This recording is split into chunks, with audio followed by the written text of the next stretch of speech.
Kalau kita lihat umpamanya ada orang sakit, dia sakitnya karena kita tahu sakitnya karena ini, kita nggak usah komen. Kalau orang tanya, umpamanya kita bisa jawab, kita jawab. Insya Allah sakitmu dari ini, coba kamu mohon ampun kepada Allah Ta'ala di titik sini. Nah, itu menyelesaikan apa yang menjadi ujian dia dan apa yang menjadi ujian kita melihat dia sakit. Nah, inilah ujian. Jangan umpamanya sudah mendapatkan sakit, ya sudah sabar, tetap aja sholat. Lah sholat itu kan kewajiban. Masa mau kita tinggalkan sih? Udah kita sakit, badan nggak enak, tetap kita itu khusyuk sholat. Udah nggak usah kita sholat itu sudah wajib. Gitu kalau saya, nggak usah diutak-utak di situ. Itu ya sholat aja tetap. Nah, yang kita selesaikan adalah sakitnya. Yang kita selesaikan adalah mencari rezekinya tadi. Yang tadi saya bilang, kalau kamu diuji Allah belum punya gaji, belum punya rezeki, udah berbulan-bulan, sabarnya bagaimana? Cari, nah, ikhtiar. Kan seperti itu. Kalau diuji dengan sakit, ikhtiarnya apa? Kembali ke jalan Allah, karena diuji dengan sakit itu dari kesalahan dan dosa-dosa kita. Jangan diceritakan bahwa musibah itu dari perbuatan tanganmu sendiri, nggak mau. Merasa kita itu orang muslim nggak pernah ada dosa. Loh, dari mana wong kita itu tahu bahwa semua anak cucu Adam itu berdosa? Tapi kita ngerti itu, tapi kita kalau dinasihatin nggak mau, nolak yang itu. Lah itu kan lucu. Itu akhirnya munafik di hadapan Allah Ta'ala. Kalau seorang muslim begitu terus, dia akan munafik terus-menerus di hadapan Allah Ta'ala. Dia tidak mau menerima ayat-ayat Allah ini yang berhubungan dengan musibah. Karena apa? Karena diajari oleh oleh guru-gurunya itu selalu bukan. Akhirnya sombonglah dia bahwa dia nggak pernah punya dosa. Tapi kalau sakit dia nggak pernah punya dosa. Tapi kalau di sehari-hari, kita manusia kan banyak dosa. Mana yang dia omongkan? Iya betul. Dia munafik terus, dia munafik dengan keadaan dirinya. Walaupun dia kajian, tapi munafik mulutnya di hadapan Allah Ta'ala. Dia mengakui dosa, dia mengakui kita itu manusia, itu orang yang selalu penuh dosa. Tapi kalau dia ada musibah, diberi bahwa musibah dari perbuatan. Enggak, aku enggak seperti itu. Loh, gimana sih? Nggak boleh seperti itu. Nah, akhirnya itulah yang kita berikan, bahwa tobatlah kepada Allah Ta'ala, mohon ampun di titik ini, di titik ini, di titik ini. Mudah-mudahan Allah memberikan ampunan sehingga sembuh.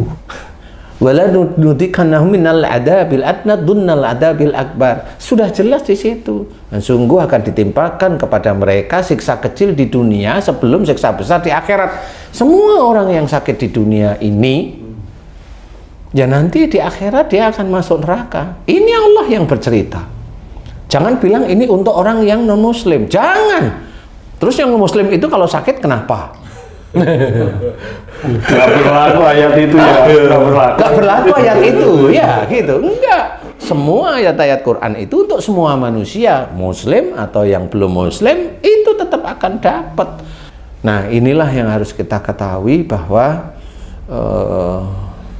ujian itu, semua hal yang ada di dekat kita itu penguji kita. Itu harus kita sadari. Anak penguji kita, istri, suami penguji kita, orang tua kita penguji kita. Kalau orang tua kok penguji gimana? Orang tua yang sudah sulit jalan, nah kita jengkel enggak? Orang tua yang sudah sulit jalan disuruh makan kan lambat, jengkel enggak? Itu kan penguji sebenarnya. Nah, itulah yang harus kita sadari. Suami yang malas kerja, ya itu ya penguji kita. Lah penguji gimana? Ya dulu nikahnya gimana? Ngerti. Kalau dulu nikahnya karena cinta, ya itu yang memang harus diselesaikan. Nggak ada orang yang ahli agama terus nggak ada ujian. Nggak ada itu. Seorang ahli agama ujiannya malah tambah berat.